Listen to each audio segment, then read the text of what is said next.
Magandang gabi po sa ating lahat. Ang aking babasahin ngayon ay makikita sa mga awit. Kabanata 137, talata 1 hanggang 3. Panaghuy ng mga Israelitang dinalang bihag.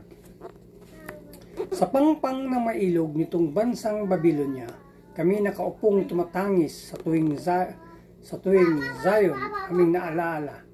Sa sanga ng mga kahoy sa tabi ng ilog nila, isinabit namin doon yung dala naming lera.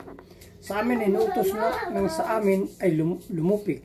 Naaliwin namin sila ng matamis naming tinig. Tungkol sa sayon yung paksa, yung nais nilang awit. Yun lang po, maraming salamat po rin Panginoon. God bless. So mapayapang umaga po sa ating lahat. Ang aking po ibabahagi ngayong umaga ay mula po sa Aklat ng Mga Awit, Kabanata 137 sa talata 4. Ito po ang nakasaad.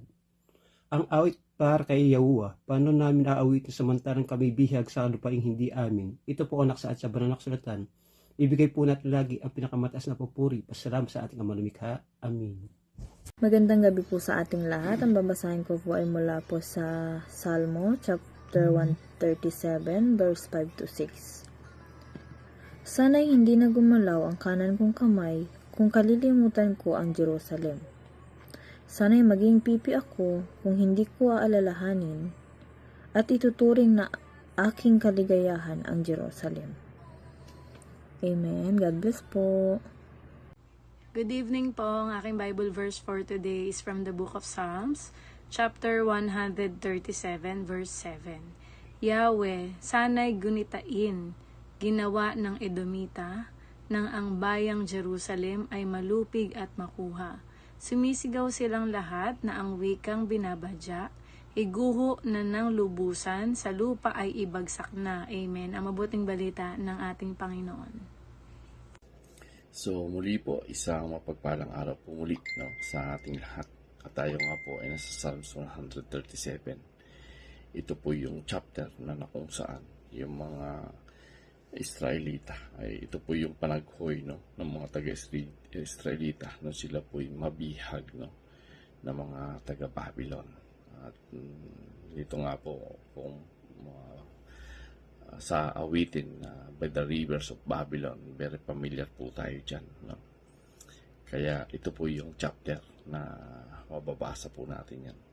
So sabi po dito sa Psalms 137 verse 8 to 9, kayong mga taga-Babylonia, kayo'y wawasakin.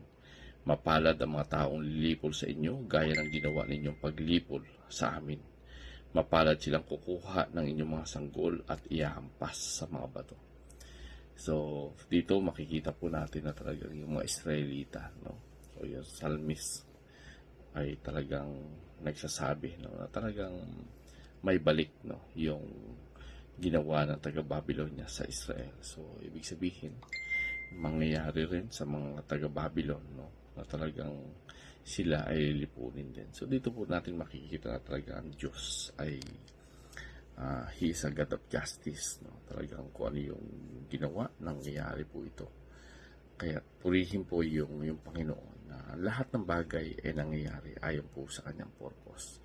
Kung kaya patuloy po natin pag-aralan ang salita ng Diyos, mamuhay po tayo ayon sa kanyang salita. At patuloy tayong tumayo sapagkat ang salita po ng Diyos ay matatag at totoo. So, purihin po muli ang Panginoon. God bless everyone.